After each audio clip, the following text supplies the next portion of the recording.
What up, everybody? It's your boy, MC Inspires Black Superman, Mr. Health and Well. This is my first TikTok live. Never done it before, but I'm here.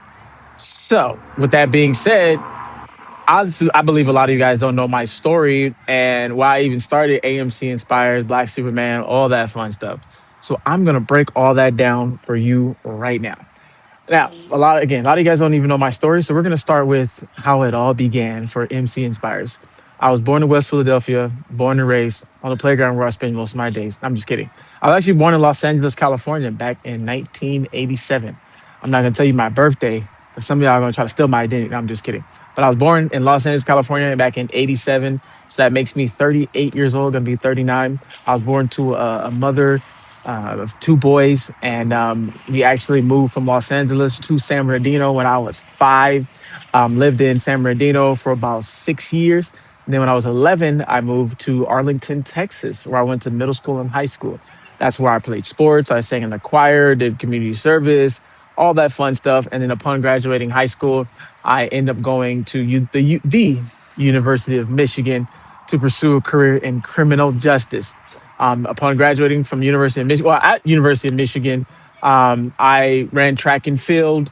I was part of Black Student Union, all those fun organizations. I joined Phi Beta Sigma Fraternity Incorporated, the greatest fraternity in all the world beyond all reasonable doubt. Deuce Club, shout out March 9th, 2006, EX, you know what I'm saying? Go Mob.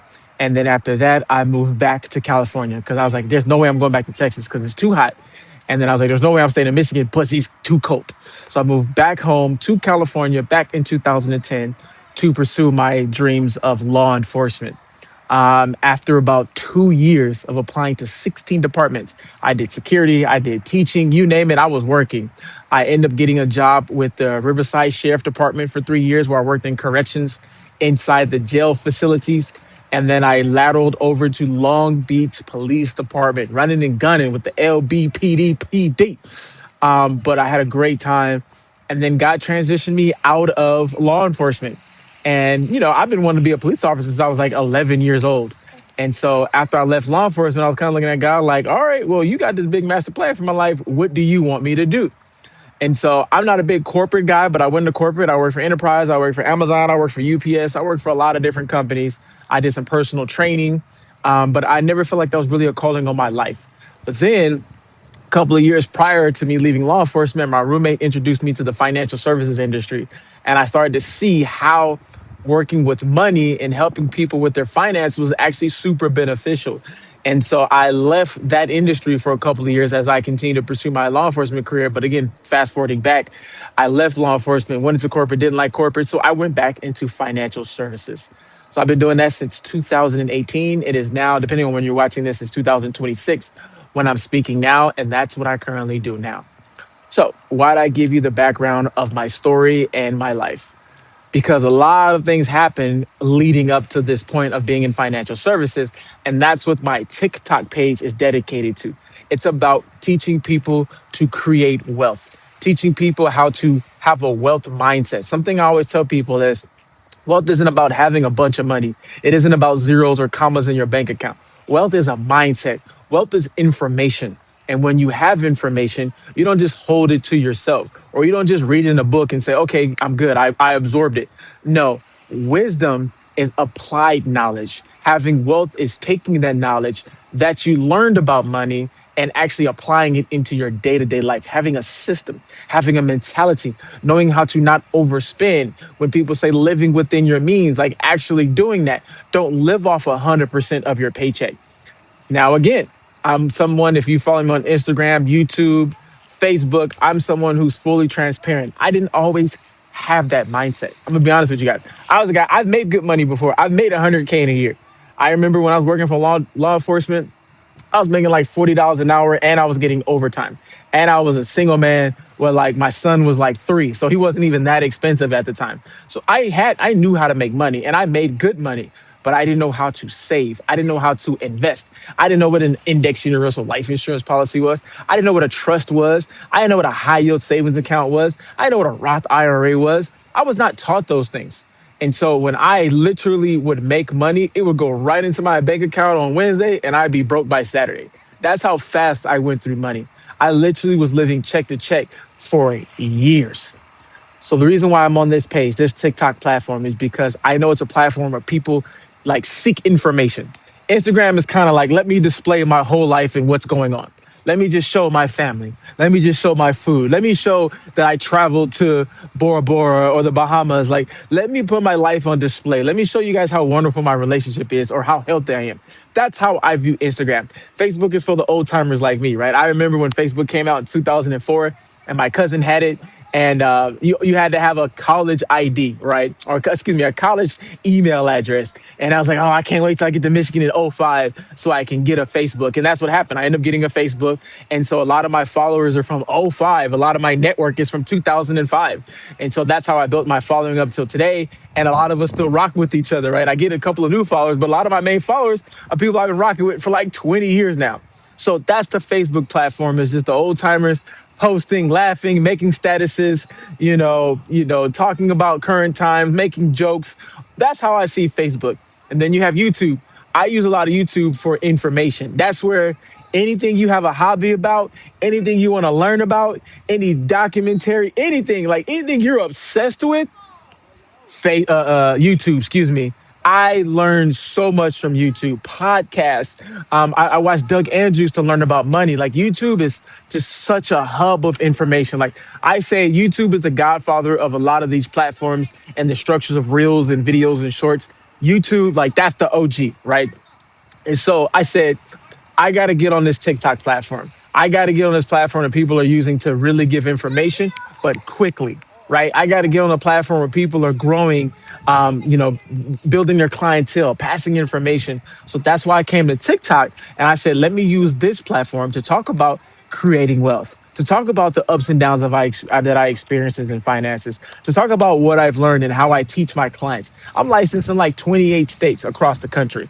I teach people about finances literally all over this nation. I attend seminars, I go to seminars, I speak at seminars, I speak online, I speak on Zooms, I speak on webinars, I go face to face, I go inside of homes. I do a lot of things when it comes to educating people on finances. And that's what I love. I truly love to do, is teach, preach, and speak. That's what I love to do. So this platform is going to be strictly structured for teaching, speaking, and preaching about finances, about wealth. I'm going to give you guys different books. I'm going to share different videos that I've watched. I'm going to give you guys short clips that you can follow, that you can share, that you can repost about everything finances, everything wealth, right? And then I'm going to talk about how I apply it in my life, how I apply it in my teaching my kids, how I teach others. That's going to be the basis of this platform. So that's pretty much what I'm here for. I'm here to teach you guys. I'm here to give you guys free game, knowledge that I've obtained over the years, and information that I've read in, I'm talking dozens of books about wealth and finances. Then I'm going to slide some health stuff in there because I believe health is wealth, right? I always tell people there's no reason why I'd want to be an overweight billionaire or an out of shape millionaire. I don't like that. I don't think people should create all this wealth and then they can't enjoy it. They spend 80% of their time in a hospital or 70% of the time on the couch or in their bed, and they can't even enjoy their wealth. And so I'm gonna integrate the health side into the wealth side, and hence why I'm called Mr. Health and Wealth. Now let's back it up a little bit. I see people logging on, and if you feel free to engage, feel free to comment, feel free to say anything. I'm definitely open to just saying hi, or maybe there's a specific topic you want me to speak about. Please share. I would love to get a direct message, or you can comment on the live about some topics that are important to you guys. Please share. Now let's back it up a little bit. What's the real reason why I joined the financial industry? I always tell people this. I didn't come from money. My mom did the best she could raising my brother and I, as a single mom. I didn't ask a lot of questions when it came to finances and how we lived and how we survived. That just wasn't me as a kid. I was a curious kid, but my mom was a very private mom, which, again, respect to her. She was like, look, go to school, get your degree, get a good job, get your education, and create wealth, retire when you're 65 and live a good life. Take care of me, right? That was pretty much how my mom raised us. Now, I always tell people in interviews and when I do presentations, I always say this. My faith, my Christian faith, I was born a Christian. Like in the stomach, I was quoting scripture. That's what I always tell people. I was born a Christian. So I was born going to church. I was born serving in the ministry. I was born, you know, as an usher or singing in the choir. Like Christianity is all I know. And I'm still a very faithful and committed Christian till this day. Now, when it came to sports, I played sports. I love football. I love track and field. I played hockey, tennis. I love sports. That was something that my mom allowed and enjoy, you know, allowed for me to do and enjoy as a young man. But there's another, two things that we never really talked about. We never talked about politics. We never talked about voting. We never talked about what are different rules and different laws and why they're important, on why they're structured and why it's important to have rules and laws. Why do we have a constitution? Why do we have a Bill of Rights? We never really talked about those things. Sometimes I feel maybe it's because my parents or those people around me didn't really know about it. They didn't have all the resources like we have now where we can go to a chat GPT or we can go to a YouTube, or we can, you know, go to a TikTok and learn about history and the Constitution and things of those things. They kind of just had encyclopedias and word of mouth, right? But we didn't talk a lot about politics. You know, to be, you know, I'm a very transparent, a very honest person, a very frank person. It was like, if you're black, you just have to vote Democrat, and that's what it is. And then I grew up and I realized that's not what it is. And I learned a lot of facts about the Democratic Party. And then I learned a lot of facts about voting and why my vote matters in certain areas and why I should vote certain ways. Now, we're not going to get into a whole talk about voting. I'm just going to tell you guys this. My loyalty isn't to the left or the right. It isn't Democrat, independent, or Republican. My loyalty is to Jesus Christ. And how I vote and make my political decisions is aligned with what his word says. So we're gonna leave that right there. But the second thing we never really talked about was money. Again, it was always kind of like a hush hush kind of private thing. I remember when I found out, I didn't find out how much money my mom made until I was a senior in high school and I had to fill out my FAFSA. And I was like, Mom, how much money do you make a year? And she was like 40,000. And back then, we're talking 2005. I was like, is that a lot of money? But then as I got older and started doing the math, I was like, that's not a lot of money. So maybe that's why we lived in certain apartments that weren't the best and weren't in the best area. That's why we shopped at, you know, stores like Food for Less. You know, that's why I did get 40-cent lunches, or, you know, I had to wear my clothes all the way up until they flooded, you know, to the top of my knees. And I realized, oh, we really didn't have a lot of money. But because we never had that conversation, or because I was never just curious about, you know, what money was and how money worked, I didn't really ask my mom about it. I never really challenged her on it. But I missed a lot of good information that I could have learned growing up about how bills are paid, how rent is paid, how much groceries cost, or how, you know, what's a mortgage, what's an IRA, what's life insurance. We never had those conversations. And that's something that I always thought was strange as I got older. But again, no fault to my mom, or no fault to any parents growing up in the 80s and the 90s. But again, that access to information wasn't necessarily right there in front of their faces, yet they had all the resources, all the capability, all the energy to go seek it, and maybe they just didn't do that. I remember hearing stories about how the life insurance man will come to your door and he would knock on the door and then he would pick up the check for your life insurance plan. Or he would go to your house, sit at your kitchen table and write you a $10,000 whole policy. Because back then, like, that was a big deal, right? Or writing you a $5,000 term policy because that's all they knew. That's all they had. You got to remember, whole life and term's been around since like the 1800s, right? One of the oldest life insurance companies we partner with was founded in like 1836, long time, well before the Civil War, National Life Group. It's an old company, right? Before the Civil War, like, people on the Titanic had National Life Group policies. That's how old term life insurance is. And then around like the late 30s, early 1940s is when whole life came around. And then now people had a policy that could literally last their whole life, that didn't expire, that grew dividends, that had cash value. That was a huge deal back then. But they weren't big policies. They were like 10, 15, $20,000 policies. And then in the 1980s, literally around my birthday, around like 87, is when universal life came around. So now people are saying, well, now I got a life insurance policy, but it's actually growing interest in the stock market. It's kind of cool, right? And now it's a policy that's accruing interest to where I can grow my money, I can borrow from my money without any crazy penalties. And then if I want to go buy a house or if I want to go buy a car, guess what I can do? I can borrow from my life insurance policy. And then in the late 90s, 2000s, when index universal life insurance came out. So again, no fault to my mom, index universal life insurance wasn't around until I was well into my teens, right? So again, it's not necessarily they didn't have access to it. Maybe stuff was still developing and then they had to gain the information to it. What's my point? My point is, I was never educated on this stuff. Nobody ever sat me down and talked to me about life insurance. Again, a Roth IRA, an IRA, a 401k, a 403b, a 457, all these fours, all these acronyms. Nobody taught us about that. Nobody gave us information on that. Why? Because again, the access to information wasn't right there in front of our face, but it was always out there. And let me just tell you right now, let me debunk this myth that only the wealthy had access to it. That is a lie. There's so many books. There's so much articles, so many articles, so much literature out there about how money works. Now we're talking books that were written decades ago. I'm talking late 1800s, early 1900s, 1910, 1920, 1940, 1960s that talk about finances that were in your everyday library, that were, in your, not library, but, what is it called? Back in the day, we would go to the library and we would, look up different articles and then we'd put the articles on his machine and it'd be black and white. And you would go and like read the articles or read the documents or, read the studies that people written. I'm dating myself. This was a long time ago, but you could get access to different articles and different philosophies about money. It's always been there. It's just nobody ever really sparked that interest in the Black community and the Latin community and the Asian community about going and seeking knowledge about money. Who usually are the people we think of? The Jewish community. They sought that information. They passed down wealth. They literally teach their kids at a very young age about investments, about wealth.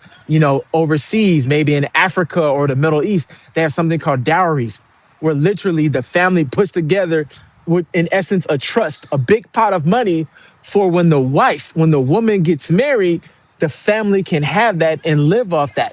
So when the husband is seeking marriage, one of the first questions that he would ask is, man, what's in your dowry? What has your family put aside for you? And then the woman goes, man, I got a couple of million. Oh, she just got that much more sexier, right? Now the husband's still going to protect and provide and work while she bears kids and takes care of the home. But the family done hooked him up with $2 million sitting in assets. And sometimes that's not just money. That's cows. That's land. That's livestock. That's trade. These are all the things that the family has put together, again, in what we would call a trust here in America that's set up for the family to succeed. I didn't learn what a trust was until I was like 35. And then I had the access and the resources to do the information. I didn't know what a trust was. But now I'm wishing I would have set up a trust and an index universal life policy, an IRA, a Roth IRA. I wish I would have set all that up when I was 14, 15 years old, when I was saving my allowance, right? But again, why am I telling you guys this? What's the point? The point is information. We have no excuse on how we access information. We have no excuse on what we can study and the different things we can learn. We have no excuse. And again, I'm a very Christian based, right? So I'm going to speak articulately and I'm going to use the right language and I'm going to use the right tactic and the right verbiage to share my information with you, but I'm going to be very honest. Why do I say that? Because sometimes people would rather remain ignorant, not just naive, but ignorant and stuck in their ways and not taking accountability and blaming everybody else for the effort, the information they refuse to go seek. I'm going to use my own community as an example. What I see common in the Black community is the white man this, and the white man puts up yellow tape, and the white man has red line, and the white man stopped this, and the white man did that, and the white man, the white man, the white man. And you know what I got sick of? I got sick of people trying to tell me that's how I should think. That is crap, right? That is complete boo-boo, bull crap, as Deion Sanders would say. Why? Because the white man ain't never stopped me from reading a book. The white man ain't never stopped me from going to the University of Michigan. The white man ain't never stopped me from getting on YouTube and learning about money and reading documents and then having my kids go on YouTube and learning about money. The white man ain't never stopped me from going to a conference about money. The white man ain't never stopped me from going to a seminar or getting a life insurance license or getting a health license. The white man ain't never stopped me from doing anything that I really, truly wanted to do. So that mindset that unfortunately the black community still has, and some other communities may still have, limits us from actually going and pursuing the things that we can actually obtain. Because think about this. I was just telling my girlfriend this. I was telling her after the NBA and the NFL, almost 70% of athletes are broke 5 years after they leave the league. Let me say that again. Almost 70% of athletes after they leave the NBA, after they leave the NFL, are broke. BROKE. They got no money, right? That's a bar. They're broke. Why? Because once they get it, they spend it. And then they have these advisors who know they don't know better, or they have their friends who know they don't know better. And they're splurging and they're spending and they're buying mama a house and buying mama a car and they're spending all this money. And there's nothing wrong with that. But there's no knowledge of wealth. And why do I pick on the NFL and NBA? Because let's keep it a buck. 80% of the NFL is black, and almost 75, 80% of the NBA is black. Those are the two leagues where you know that on a field of 11 players, at least 50% of the people on the offense and or the defense are going to be black athletes. Or they're going to have some type of black mix in them. Let's just keep it a buck, right? NBA, same thing. Now, NBA is a little bit more international, so you're going to get your people from Germany, Africa, things of that nature. So it's going to be a nice mix. But let's keep it real. Some of our favorite top athletes, we're talking from the beginning of the NBA and allowing black players to really play, and the combination of the NBA and the CBA and the ABA, and then putting it all together, the Dr. J's, the Michael Jordans, the Magic Johnsons, the Kareem Abdul-Jabbars, the everybody, the Kobe Bryant, Shaquille O'Neal's, Hakeem the Dream, everybody black. But why is it that our people are going broke? Why is it only takes 5 years after you've made millions of dollars in a league that you've practiced for, you've suffered for, you sacrificed for, you blood, all your sweat, everything, going to the combine, you've given everything in your life to reach this pinnacle. And now you get $1 million contract, or you get a $40 million contract, and then you leave the game and you leave the league and you're broke just like this. Why is that? Information. They can read the same books that I read. They can go to the same conferences I read. They can get the same access to different resources just like me, just like anybody else. But it's because they don't seek that knowledge. They don't pursue that knowledge. They don't sit with people like me, who's someone who's like an asset consultant. I'm not an advisor. I don't advise, right? I'm not securities licensed to advise. But what I can do is I can say, these are your assets. This is what's protected. This is a liability, and this is how you can build wealth using these certain systems. I'm not going to give you all the answers. I'm just telling you that I know a system that is very, very well put and very well designed to make sure that even after after you leave the league, your money never runs out. But it's not just for athletes. It's for the doctor that just logged onto my Instagram or my TikTok live. It's for the lawyer that just logged onto my TikTok live. It's for the teacher or the principal that just logged onto my TikTok live. It's for the assistant or the secretary that just logged onto my TikTok live. It's for that manager who works at Amazon, who works at Enterprise, who works at UPS. It's for that bus driver. It's for that security guard. It's for that police officer. It's for everybody that is seeking knowledge. You come to my live, you come to my page, you pick up the phone, you call me, you email me, you send me a smoke signal, you get access to me, and I can show you how to protect your assets. I can give you all the free game that you want, but your most important step is always taking that first step forward to protecting your assets. And just to go back to one thing that I use, which is life insurance, 49% of people in this country don't have life insurance, and that's including women and children, right? That's including the little babies. That's including mothers. That's including fathers, entrepreneurs, business owners. Y'all don't got life insurance. And what I don't understand is how a $100,000 life insurance policy that's going to cost you $20 a month is not in your cabinet right now. It's not on your bookshelf. is not in your safe? Why if you're a father, do you not have $1 million term policy on you right now? I got a blended family of 5 kids. Guess what I got? $1 million term. I might actually up it to another million now because I was kind of doing some numbers on my budget and things of my finances, and I was like, I might need 2 million, all right, to take care of these babies and my lady. You know what I'm saying? The love of my life. I want to make sure that she's really, really, really good if something were to happen to me. But also, if I get sick or if I get injured, if I get cancer, I want to make sure that I have access to money that I can use in my life insurance to make sure that everything's taken care of. Why don't you have that? You have access to it. You have somebody right now teaching you and telling you you have access to it, but you don't have it. Why is that? Why aren't you you go to my TikTok right now. I have 3 videos explaining what a trust is and how a trust works. How do we create trust fund babies?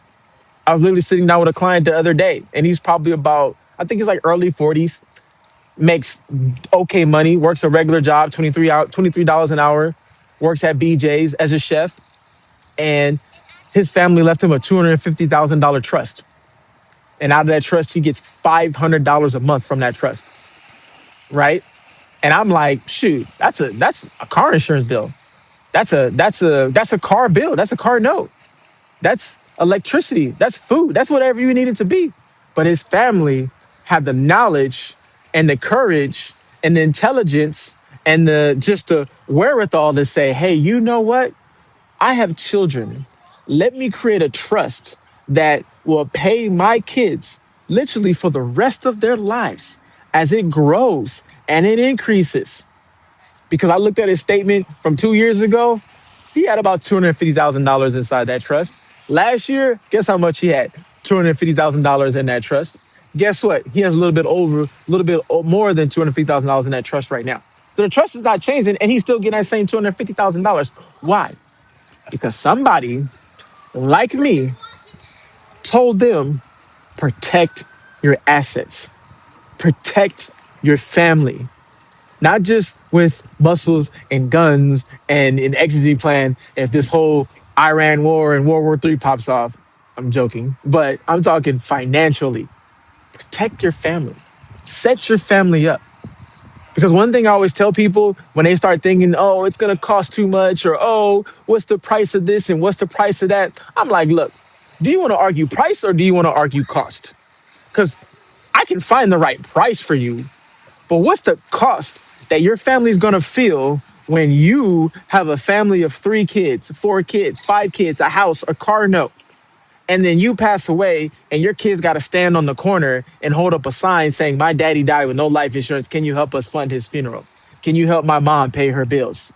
Now she can't even grieve in peace because 2 days after you pass away, she got to go back to work. She can't even bereave. She can't even take time off. I don't want that cost. You shouldn't want that cost as a father or a mother, right? Because mothers need life insurance too. We don't really take account into all the things that some moms really do.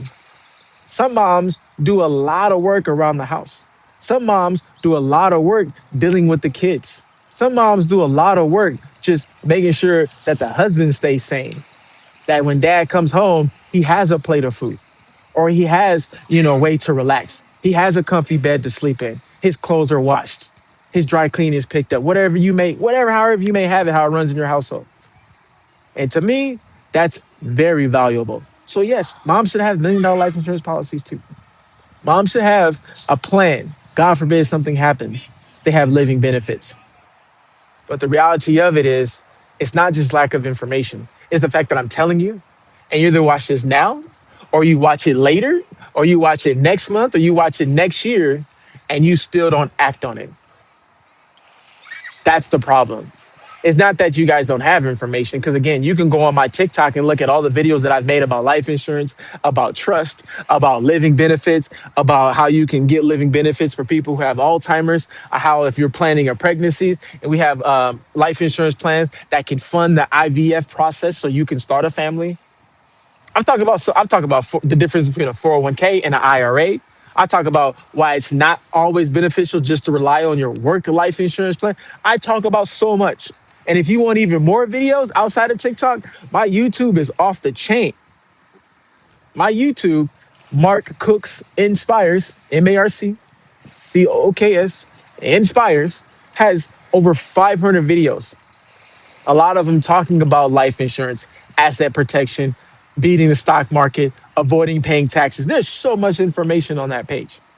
So I'm giving you this information, not for you just to watch it and be entertained, but I want you guys to take action. That's all I'm saying. Take action. Reach out to me. And if you have somebody in your family who does what I do, reach out to them. I don't want to take money away from them. I want you to run to them as fast as possible and do a review on your current financial plan. I do something called an FLS, a financial life analysis. And I sit down and I break down all of your spending, all of your discretionary income, all of your 401ks, IRAs, life insurance, and then I give you a printout of your current financial plan, and I can give you a grade of how everything looks.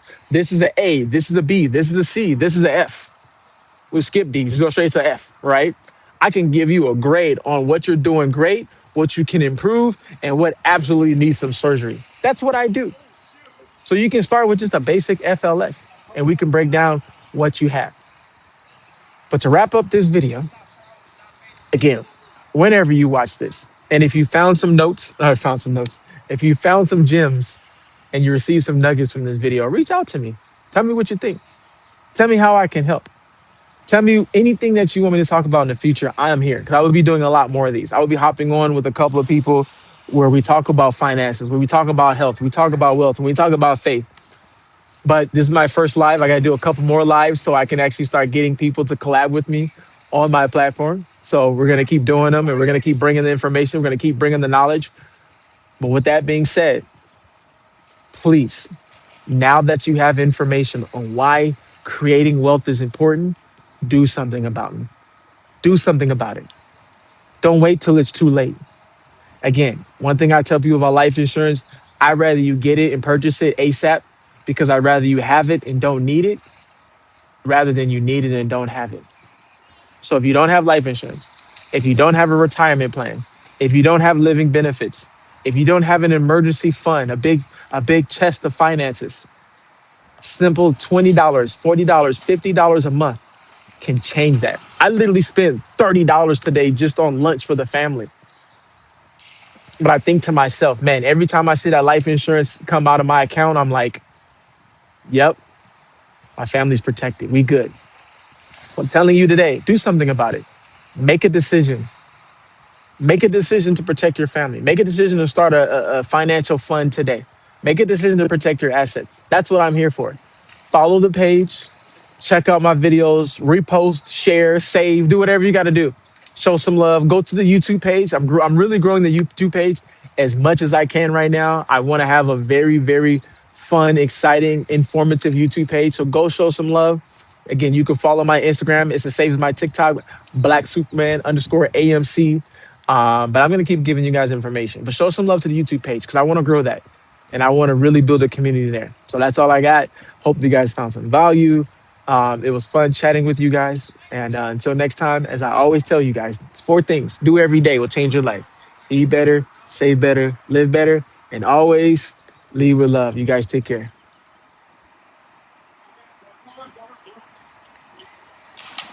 All of